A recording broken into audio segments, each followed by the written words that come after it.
Hello! Happy Thanksgiving! Welcome back to Football by the Numbers. I am John. You know me as The Flame, and I am joined once again by my two best friends, Will, The Wall, not in the keeper's position this time, and Andrew, future former professional soccer player, future not former Hall of Famer.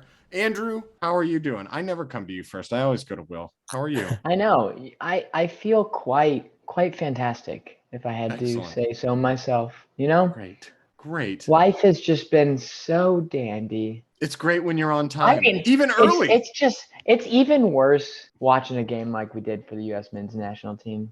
But we'll get into that in a moment. William, how are you doing? You know, I miss your face. Those glasses. You look very nice. Oh, I appreciate that. I'm doing You're good. welcome. Thank you. I'm doing good now. The Sunday Rec League team is finding its form once again. I'm pleased with how the U.S. men's national team did. They did the job. 4 points. No job. No. Be okay The with job that. would be the win. They did not fail. You can say they did not fail. I think they failed, but that's all right. We're in We can second stay place to Canada. Canada is in first place.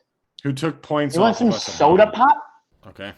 Anyway, speaking of the U.S. men's national team, we are here to talk about the World Cup qualifier games. The two games played against Mexico and Jamaica. Now, boys, I felt fine and dandy after that Mexico game. What a great performance. What a great showing.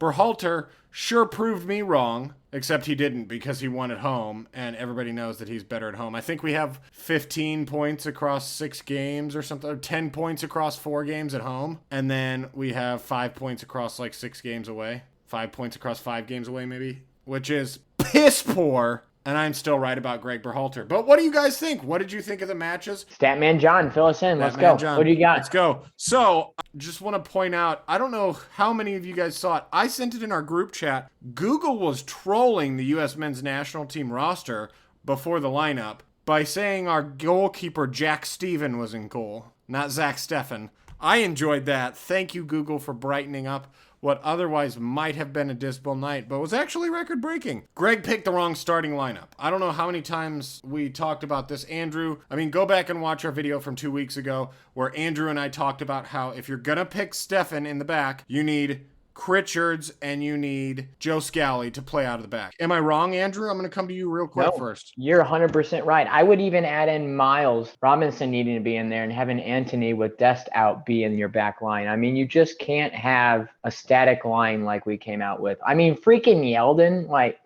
Yeah, I was not too thrilled with Yedlin being in there, but interesting stats that I pulled from that match. Across the World Cup qualifiers, in the first half before the Mexico game, we had scored 1 goal with 8 shots on target in all the first halves combined. In all of the second halves combined across the World Cup qualifiers, we had scored 5 goals with 19 shots on target. So it was interesting to see how Mexico was also kind of a second half team, but they dominated the first half. I think we were lucky in that game, and not because necessarily we were Moments FC, although we were kind of Moments FC. But Mexico's center back pairing was brand new. Like, I don't think they had played with each other before. I think Taylor Twellman dropped this stat: 9 out of 10 teams with 11 points from their first 6 games, which is us and Mexico. Did you just quote Twellman? Wow, John. Are you okay? Do you have a fever? I just want to say that every once in a while, the blind squirrel finds a nut, okay? It's not, this is not, he's right about VAR. It's not a fan club. You just are stating the fact that he put out. I got it. It's the opposite, but, he can still say some okay things. But 9 out of 10 teams with 11 points from the first 6 games have qualified for the World Cup. So that leaves us and Mexico. Canada might have been right there at 6 points or 11 points from the first 6 games. So I thought Musa and Weah were spicy that game. They were going off. I don't know how many touches they had. I thought Anthony Robinson was not great, to be completely honest. I really didn't think that he was very good. He's my boy. I can't argue. He had some misplays. He honestly didn't play very well, and I noticed it. And I was thinking this as I watched the game. My mind literally said, I need to be prepared for John to bring up these sets of plays because I watched the first 10 minutes, Anthony give up the ball at least 3 or 4 times. He lost the ball 3 times in our own half and 3 times in the opposing half that led to dangerous counterattacking opportunities in the first half. Yes, he did. I just want But who was behind him to clean it up? Walker Zimmerman and Miles Robinson. You put Brooks back there, it's a 2-0 Mexico lead, 3-0 Mexico lead, a 6-0 Mexico lead. They should have led in the first half, I thought. Lozano missed a pretty good opportunity. I don't know if they necessarily should have led. I think there was back and forth, but they definitely should have had – each side, I think, could have stolen a goal there. Yeah, fair enough. It was kind of I thought Mexico had the first half. They edged the first half in my mind. We didn't play poorly. They had the more dangerous opportunities. Taylor Twellman, to get back to him, my favorite person to attack other than Greg Berhalter, he said, the difference for Mexico is Jimenez. You know, that's my Taylor Twellman impression. It's not very good. I'll work on it. Which is true, I guess, to a point, but it's wrong. It's just wrong. Like, Mexico look like they have a proper game plan and a proper strategy for winning, and we look like Moments FC. We look like we need some moments of individual brilliance from certain players to get us our goals and to win us points overall in the end of the games. Even more wrong, he praised Pepe from taking a shot. I don't know if you guys saw it. It was in the 38th minute. He took a ball away from Weah. Weah was winding up to shoot it, and I think actually swung his foot at it. And you could feel the wind from all the way over here in St. Louis, all the way from Cincinnati. There's a huge gust the way that Tim Weah whiffed because Pepe took the ball away from him. And Pepe,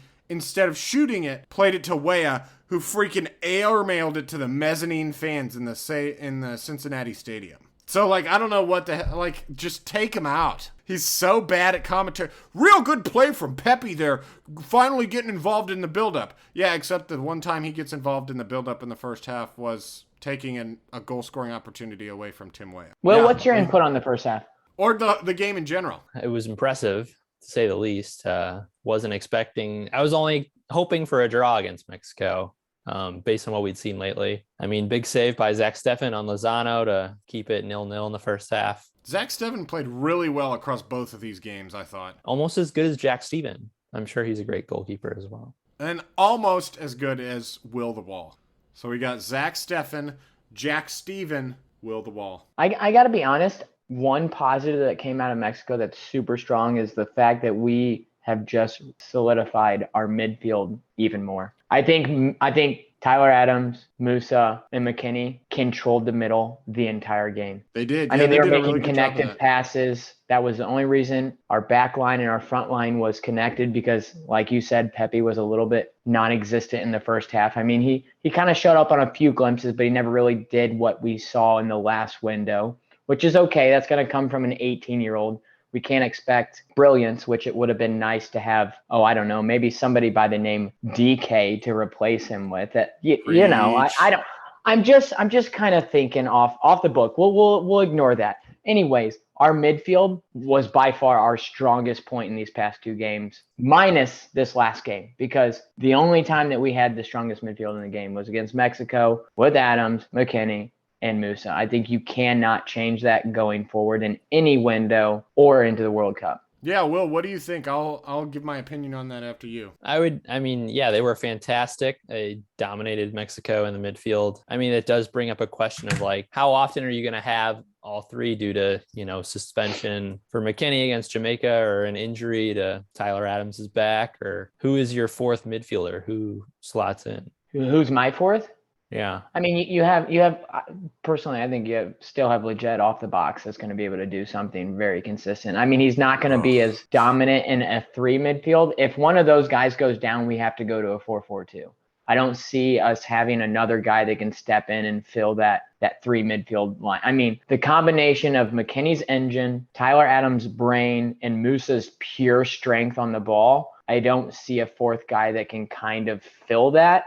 I think you could bring Aronson in or Caden Clark in a little bit to get type of more of a play on the ball. But our midfield is going to be drastically different if somebody gets hurt out of those 3. If those 3 get hurt, we're going to have to go to a 4 or 5 midfield play. We can't stay with 3. So yeah. I take it you weren't too pleased with Busio's performance against Jamaica.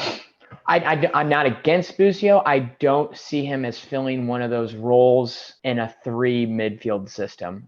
Busio is not strong enough in my mind on the ball or confident enough to get the ball like Tyler Adams, hold it, take some punches from Jamaica or a larger player and move it forward. I just don't see that in his game yet.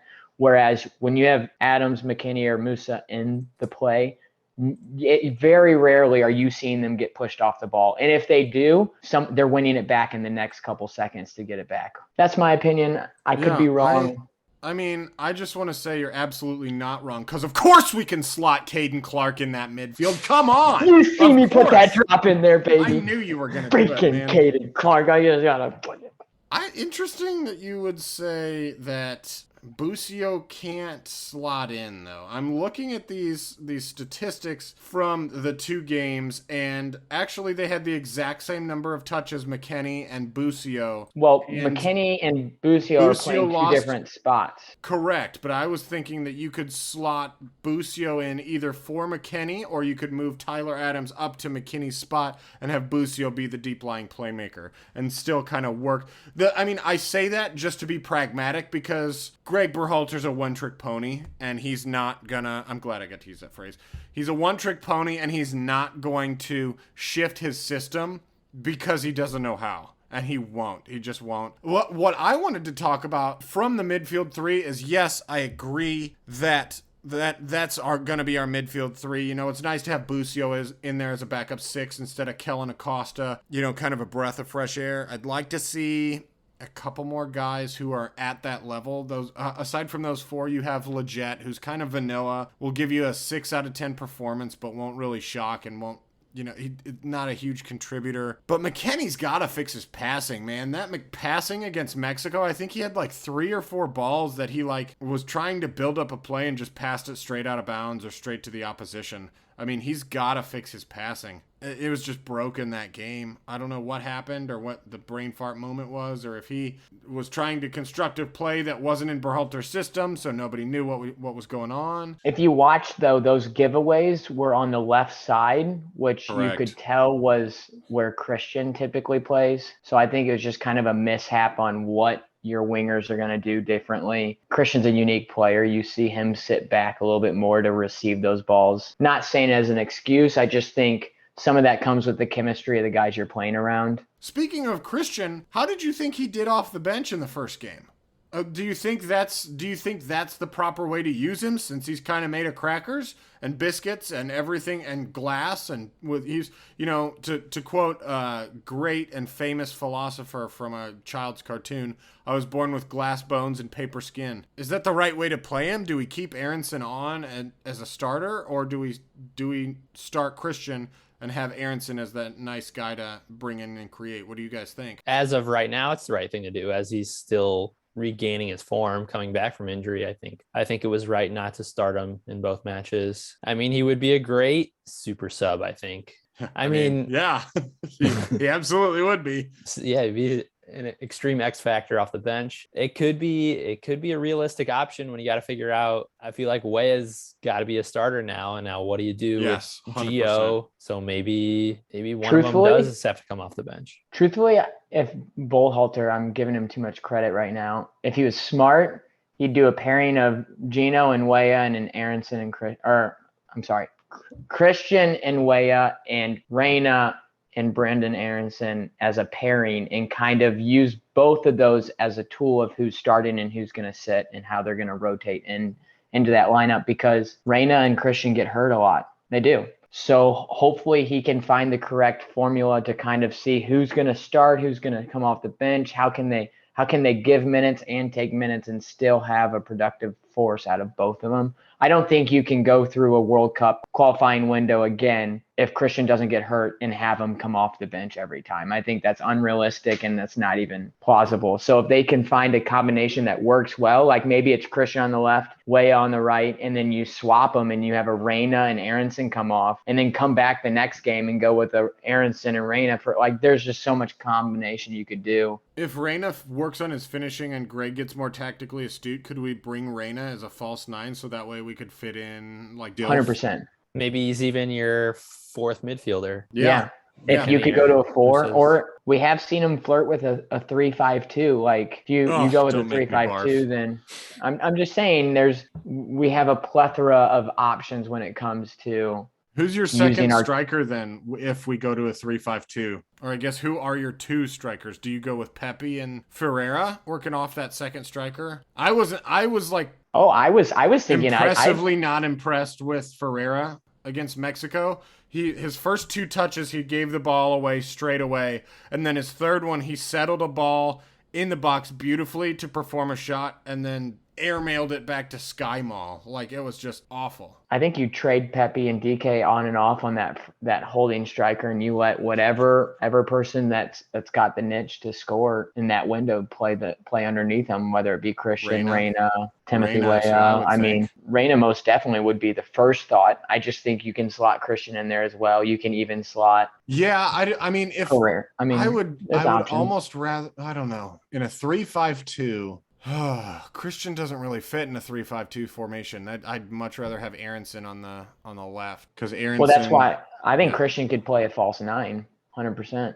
Yeah, he could, and I think Gio could play that as well, or play like the second striker. Anyway, let's get on to the Jamaica game. Whoa, screamer from Mikel Antonio. Like I said in a long video long ago, I can't remember, it must have been our October qualifiers, that if Leon Bailey comes out, if Bobby De Cordova-Reid, that little scrappy punk, comes out, and Mikel Antonio come out, we're going to have some trouble. And sure enough, if you see Mikel Antonio, one of the best strikers in the Premier League right now, shoots a worldie into the top corner. I mean, we just have to give him that goal. I'm pretty sure it was one of his first touches of the game. So it felt like it was incredible in the 22nd minute. I mean, he just scored a screamer. Real quick to go over those U.S. men's national team XG stats. U.S. men's national team Mexico versus U.S. We have U.S. men's national team ahead at 1.7 XG versus 1.2 to Mexico. So the scoreline might have flattered us a little bit. 2-1. Victory to the U.S. men's national team probably is more accurate. And then away to Jamaica, it was about a 1 to a 0.9. So a 1-1 draw was fair there, considering the second half and how flat-footed we looked. Andrew, I know you and I were talking about this a little bit. Guys, what the hell? Like, what happened? We're a second-half team, and then we score in the 11th minute and then just lay off the rest of the game, it seemed like. Or at least in the second half. Purely subs. We saw guys that haven't been in 2 windows getting subbed on. Like, we subbed our entire midfield and our entire front line at one point. Yeah, it was atrocious. You can't make that many subs in a game that you're already trying to hold on to and expect the flow to stay the same. Yeah, we did. I mean, but Acosta came in and looked absolutely flat and lost and couldn't put a touch on the ball. Didn't Ferreira come in up top for Pepe? Yeah, so about the 78th minute, Ferreira and Areola came in for Aronson and Pepe. And then in the 66th minute, Acosta and Pulisic came in for Musa and Weah. Personally, to me, that's just like such a change. You can't. I mean, Weah's having a game of his life there. I think Weah was the best player on the field. Yeah, he was our player of the match for sure. And then you go ahead and you sub him off in a game that's 1-1. To me, he was playing it as in we led, or he was playing for the tie, rather than playing for what he should be doing right now, is first place in the freaking bracket. You're exactly right. And especially seeing Mexico losing to Canada. Yeah, to go back to our stats, in 4 games, we have 10 points at home. So we're playing to actually win and grind out results at home. That one draw, of course, coming to Canada, who is first place, who've played 5 at home and won 4 and have 13 points. Away, we have 5 points from 4 games. So that's 1 win and 2 draws and a loss away. Mexico, of course, is leading in the away field, and Panama is in second. Like, what? We're the best team in the CONCACAF, in my opinion, and just pure raw talent-wise. You saw that in us beating Mexico, by the way, for the first time since the 1930s, 3 times in a calendar year. 1937. 1937. Thank you, numbers man. Maybe I'll just throw the stats I had to put one out there, baby. Like, we did this amazing feat, and then we come out and pull a president of the United States and shit the bed. what are we doing? Like, how did we shit the bed so hard after such a resounding win at home? And it looked like we weren't a second half team because we came into the game with momentum, with Weah scoring in the 11th minute there. And then we let in a screamer from Antonio and just kind of laid off and gave up. And like Greg was like, all right, guys, we're going to play some Mourinho ball, only not as tactical, and just hold off the ball. We scored a goal. We'll just grind out a draw. Like, is he afraid of losing away, or does he just not have the initiative to win away from home? Personally, I think he plays scared. I think it's exactly what he does. He saw them score a screamer and get some momentum, and his automatic thought was, let's pack it in. Let's pack it in. We can't afford a loss, and cut our strings and just go for it. Yeah, he definitely looks scared. Will, what do you think? I mean, I know Antonio's a scary guy to come up against, and I definitely wouldn't want to play with him because he is quite actually one of the best strikers in the Premier League at the current moment. I mean, I think the team was a little shell-shocked by that golazo of Antonio. I mean, just kind of underwhelmed overall the whole game. I don't think they... But what kind of a horrible team talk do you have to give at halftime to come out and play a second half like that? Basically, Will's emotion. All right, guys. We are at 1-1. Go ahead, Will. Please go Fill out us there in. and play soccer some more. Go ahead, Will. Continue. I'm sorry. I had to throw that in there. You tossed it. I was ready. I'm not gonna complain with Greg. I mean, I was upset Weah came out. I was happy with the lineup he started with. I was surprised that we didn't get a Paul Areola or something out of left field. I just think the difference probably was Weston McKennie being out, missing his energy. Not going to blast Busio too much, but I didn't really notice him outside of, I mean, he hits a few good long balls. He did have a pretty good shot just over the bar. Other than that, I didn't really notice him. Screamer of his own. But what about why is Scally not in there? Scally, I wrote down Scally. His debut match in professional football was for Borussia Mönchengladbach against Bayern Munich, and he pockets Sane. And I know, Will, I think it was you, were a little hesitant on using Scally in this first match against Mexico. He's already performed against the literal best team in the world. Why not try him out, especially sub him on in a game against with piss poor fullbacks like DeAndre Yedlin and Anthony Robinson. Sorry, Andrew, I don't mean he's actually piss poor, but he had a shit game against Jamaica. He didn't make the bench against Mexico, and he barely made the bench against Jamaica. So why keep him off? And why call James Sands? What the hell? Sorry. Go ahead. Yeah, I think normally, in a way, World Cup qualifier wouldn't be the time to make your debut match. But the fact that there were almost no fans there really reduced the pressure.